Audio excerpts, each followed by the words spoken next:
উত্তর চব্বিশ পরগনার বাগদা ব্লকের কনিয়ারা ১ নম্বর গ্রাম পঞ্চায়েতের ধুলনি গ্রাম। গত পঞ্চায়েত নির্বাচনের আগে দিদির দুধ কর্মসূচিতে গিয়েছিলেন বাগদার বিধায়ক বিশ্বজিৎ দাস। ধুলনি গ্রামের সাধারণ মানুষ বিধায়ককে সামনে পেয়ে রাস্তা খারাপের অভিযোগ জানিয়েছিলেন। সেই খবর আমরাই প্রথম সম্প্রচার করেছিলাম। তারপর আজ ফিতে কেটে রাস্তা তৈরিতে উদ্যোগ নিলেন বিধায়ক বিশ্বজিৎ দাস।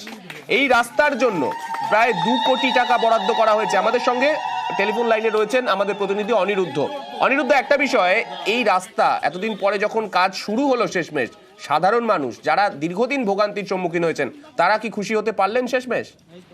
একদমই দেখো সান্নিক, তোমাকে জানিয়ে রাখি যে এই কনিয়ারা ধুলনি গ্রামের সাধারণ মানুষ দীর্ঘদিন ধরেও তারা জানিয়েছিলেন যে স্বাধীনতার পর থেকে এই রাস্তা সংস্কার হয়নি এবং তাদের মধ্যে থেকে অনেকে অভিযোগ করেছিলেন এই রাস্তা খারাপের দরুন ওই এলাকার যুবকদের বিয়ে হচ্ছে না। যারা ওই এলাকায় মেয়ে দিতে আসছেন বা তারা ছেলে দেখতে আসলেই তারা অভিযোগ করছিলেন যে রাস্তা খারাপ, সেই কারণে বিয়ে হচ্ছিল না।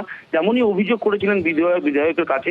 তারপরেই বিধায়ক উদ্যোগ নিয়েছেন এবং রাজ্য সরকারের তরফ থেকে যে রাস্তা শুরুর কাজ আজকে শুরু হলো এবং তা নিয়ে যথেষ্ট রকম খুশি এলাকার বাসিন্দারা। তারা জানিয়েছেন যে এই রাস্তা সংস্কার হলে তাদের যে সমস্যা ছিল, অনেকে স্কুল যেতে পারতো না, নানা রকম সমস্যায় পড়তে হতো, রুগীদের নিয়ে বাইরে যেতে গেলে তাদের সমস্যায় পড়তে হতো, সেই সমস্যার সমাধান হবেন। তারা যেরকম বিধায়ককে ধন্যবাদ জানিয়েছেন, যেহেতু আমরা খবরটা দেখিয়েছিলাম নিউজ 18 বাংলাকেও তারা ধন্যবাদ জানিয়েছে। ধন্যবাদ অনিরুদ্ধ।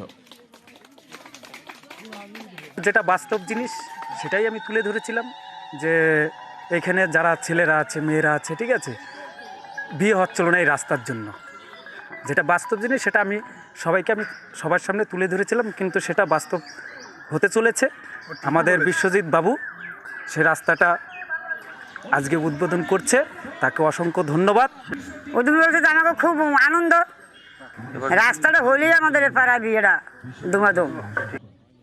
স্কুলে যাওয়ার জন্য ছেলে মেয়েরা অনেক সময় জুতো হাতে করে নিয়ে গিয়েছেন। এই বিংশ শতাব্দীর এই প্রান্তে দাঁড়িয়ে এইরকম ঘটনা নিশ্চয়ই নজিরবিহীন ঘটনা।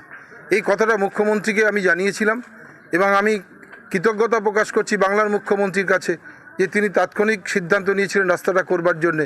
আজকে প্রায় 6.5 কিলোমিটার রাস্তা, প্রায় 2 কোটি টাকা ব্যয় এই রাস্তাটা আজকে শিলান্যাস হচ্ছে।